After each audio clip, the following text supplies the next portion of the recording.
when I was at church as well, they always used to tell us, like, perform like you know Jesus is gonna come, or like you know the bird's gonna come, literally come down from the sky as you're performing. So it's like a super motivated me. Yeah.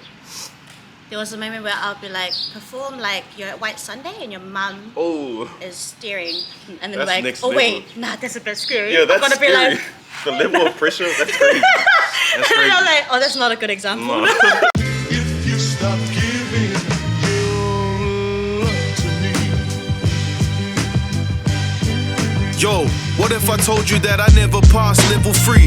Was in the trenches where the devil be. Ever since birth they couldn't settle me. Yum yum noodles in an ice cream container. Classroom doodles on a blank piece of paper. Hi everyone, welcome to Taumafa Talks. I have a special guest today. We are currently in South Auckland. Today we have one of my favourite South Auckland rappers and artists, deadforest. Good. Woohoo! So deadforest picked Yummy King. What did you get? Number 7. You have to get the number 7. I was extra, I wanted 2 meats, so. This is my first meal of the day as well. Are you fasting? Or just I guess you could call it that. Or no?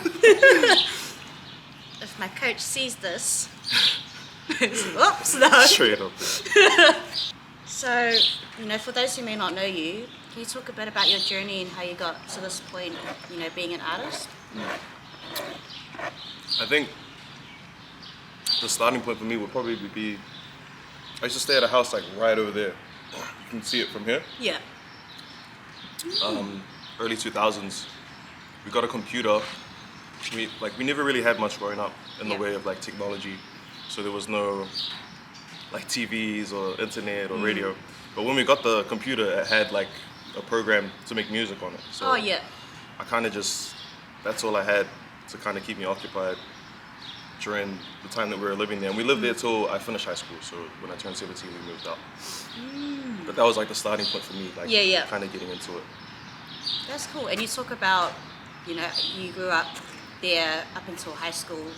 We went to the same high school, JC, James Cook.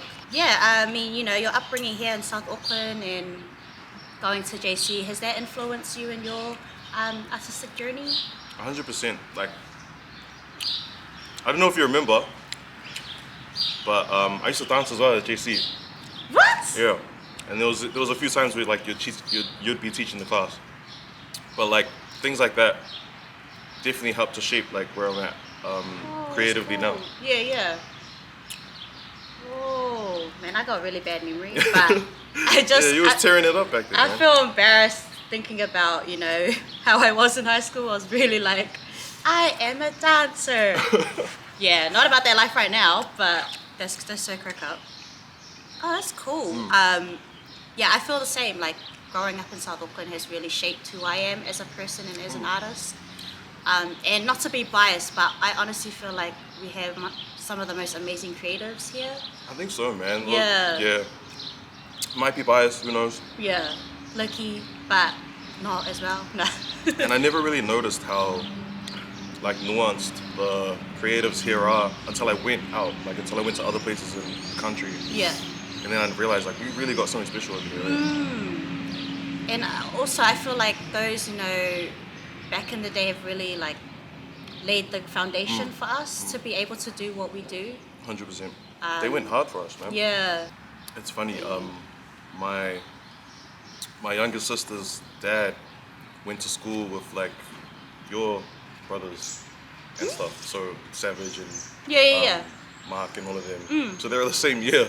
Whoa! So I would always hear stories about what they got up to in high school and all this kind of stuff. That's so cool. Yeah. It's a small world there. Yeah, actually, everyone knows each other. That's me. So, I mean, exciting times. Your debut album, Plastic, produced by Dera, released late last year. Can you talk about your album and the process behind that? It was pretty fast. It was actually way faster than what I had expected the whole process to be. Like from the conceptualization of what the album's going to be about to like just getting the art finished and stuff. Yeah. It all happened pretty quickly. Yeah, it was like a breeze. Yeah, because I mean, you'll be making music for some time now. Did you feel like, I'm ready to put out an album? Like, Kind of the opposite, Like, oh, I was really scared. oh For yeah, ages, yeah, yeah. I thought it was gonna be like another 3, maybe 5 years before I dropped like a solo Yeah. release like that. Let alone like 9 or 10 songs. That's huge. So when we ended up like even drafting it out and having the drafts ready, I was like, I was really surprised that we had most of the work finished. That's so cool.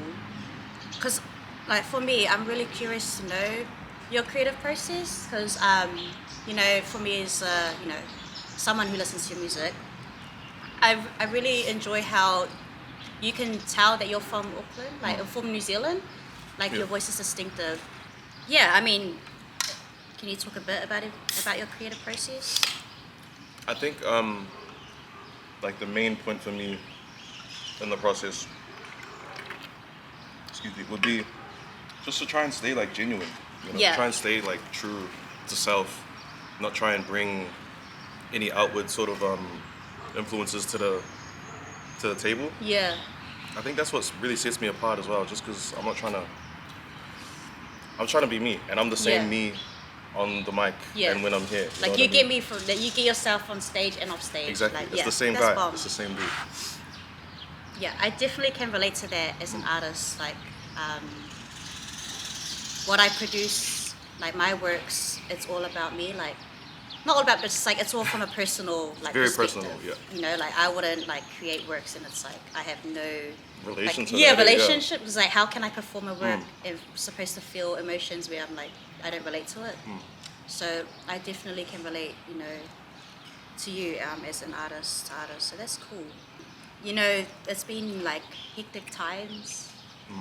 Navigating, this pandemic and lockdown. Has lockdown changed for you? Like, how's it been for you?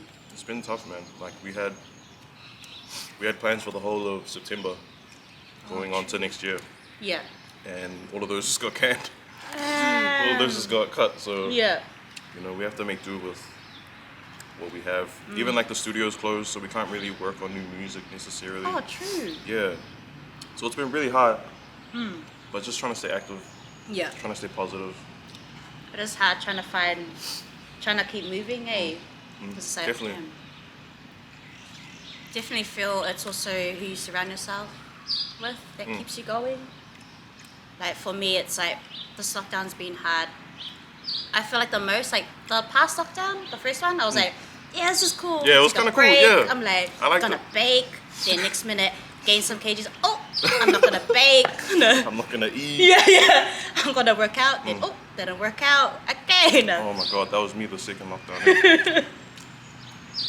Yeah, but definitely like just for me, like having contact with like my close friends and like with my family, but it's really put things into perspective for me this lockdown and like what I want to do moving forward. Yeah. Has it done anything for you, like you wanting to like chase any goals or do stuff? It's given me a lot of clarity. Like I've had a lot of time to think Yeah. and to sort of realign myself and stay focused on the goal. Yeah. I feel like, which is good, because I feel like if everything was like live right now, then I'd probably lose focus pretty quickly. Yeah. Yeah. I really short attention span too, so it's like, recipe for disaster. How's it like for you being on stage? I mean, I wouldn't know as a musician. But yeah, I mean, how's that been like for you when you go on stage? It's kind of, I think now I'm at a point where I'm comfortable. Like it's still real nerve-wracking, like I still get nervous every time. Yeah. But like at this point I've had so much experience on the stage. Yeah. It's the same stage everywhere I go, Yeah, that's cool. And I think just playing like when I was younger, playing heaps of small shows to like crowds of 3 people. Or, like, so I'm sort of used to. That's cool though. It really humbles you. Yeah, 100%. Yeah. Gets And you it gets really- you used to like, I'm gonna perform the same if it's 5 people or 500 people or 5,000. That's bomb. I really had to learn that because I've had like, a situation where like there's been like 3 people and you're like, but like my friend and collective member Alicia was like, nah, let's just go hard. I mean, we practice, Yep. like all good. If there's nobody let's just practice, like let's just perform hard. And then ever since then I was like, okay, I'm gonna perform the same each time, whether it's like thousands. I mean, I bring it down, you know. No, in the future, no. When I was at church as well, they always used to tell us, like, perform like you know Jesus is gonna come, or like you know the bird's gonna come, literally come down from the sky as you're performing. So it's like a super motivated me. Yeah. There was a moment where I'll be like, perform like you're at White Sunday and your mum is staring, and then That's like, next oh level. wait, nah, that's a bit scary. Yeah, that's I'm gonna scary. be like, The level of pressure, that's crazy. That's and crazy. I'm like, oh, that's not a good example. No. What's been cool is, you know, because I know, you know, everyone gets a Spotify rap, but you know, it's different for artists. Yeah. But what's been really cool for me is like seeing your like listeners. It's been growing like rapidly. Yeah, even the streams, man. We've almost we've like quadrupled the streams that we got this time last year. Wow. Which is like we aim to double it, Yeah. but to like triple it and then quadruple it. Wow, that's it's crazy. to me. Yeah, it's crazy to me, man. Like that stuff doesn't really happen for people out here, you know? Yeah, for sure. Talking about Spotify, are there any like listeners from like somewhere where you're like, what? You know, like from some bizarre country or wherever? It's always funny because I'm watching it like Yeah. as soon as it gets uploaded, I'm watching the streams, and like for the last 3 singles that we put out, Yeah. there'd always be one stream. Like on the first day, there's one stream from Samoa. What? So there's one, and I think I know who it is as well. I think I know who it is. So shout out to go, that guy. Like every time a new song drops, there's always one stream. Yeah. But I think the most buzziest country for me, like we had like a couple streams from Lithuania. Yeah, I don't even Where is know. that? I have no idea. Where's But that? that was pretty cool. Like seeing all those Wow. countries like vibing to the music is always a buzzy thing for me. Yeah, that's so cool because you know usually you'd expect like New Zealand, Australia, maybe America, Yeah. but for it to like go, you know, abroad. So like, all these like smaller countries as well. I'm like, Yeah. wow, that's crazy. That's crazy though, like the impact that you know the music that you know New Zealand makes, you know, for around the world. That's so cool. For like a little country on the other side of the world, you have a huge impact, you know. Yeah. I know you talked a bit about your upbringing growing up here in Rewa. Like, can you talk more about, you know, your journey, how you got from, you know, your upbringing to being an artist? So like I was saying before, I was really into like dance in high school and stuff. Yeah. And when I went to Rosehill, I finished my last year at Rosehill. I tried to go Unitech, so I did like the whole audition process, made it through the first round, made it through the second round, and then I couldn't go back just because like money was a real big problem back then, so I couldn't go back. And then I was stuck because that's what I really wanted to do. I really wanted to do contempt. It's crazy. But at the same time, I was always like making beats, Yeah. still like making music.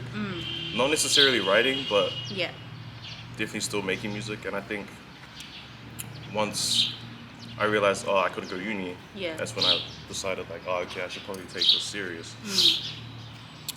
And then so from there, just started uploading on SoundCloud with one of my friends. And that was I'm not too sure what year that was, but we ended up getting this message from one of my good friends now, who's like on the DJ scene in Auckland. Yeah. And he asked us if we wanted to come play Oh. at Nick of the Woods, and we're only 17. Wow. Our first song on SoundCloud got like 5,000 plays in 24 hours, and for us that was That's huge. Yeah, we're 17. We're like, wow, Yeah. this is crazy. Yeah. He invited us to town. We had to go with my mate's parents. So we're in the club with my mate's parents watching, and people were coming up to us like, "Oh, are you so and so? Is this your song? Is this your song?" And that was huge for us, man. Like some 17-year-olds from like Rewa, because the bro that I made music with was from Rewa as well. From Yeah. Alpha. I mean. And then from there we just kept pushing, I started uploading my own stuff on SoundCloud shortly after that. I gained a little bit of a buzz on SoundCloud. Yeah.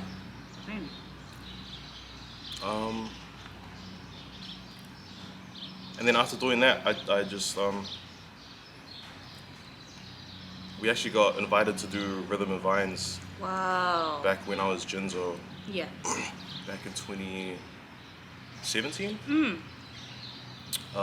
So that was my first R&B, real small cool. slot at like 4:30 in the afternoon. Yeah. To like a couple hundred people, but it was fun, man. It was crazy. That would have been a cool vibe as well. Like Definitely. to go to a festival. I felt like I was the only person from Rewa at the festival. That's Like it really crazy. felt like that. Yeah. But yeah, just kept pushing ever since then, man. Oh.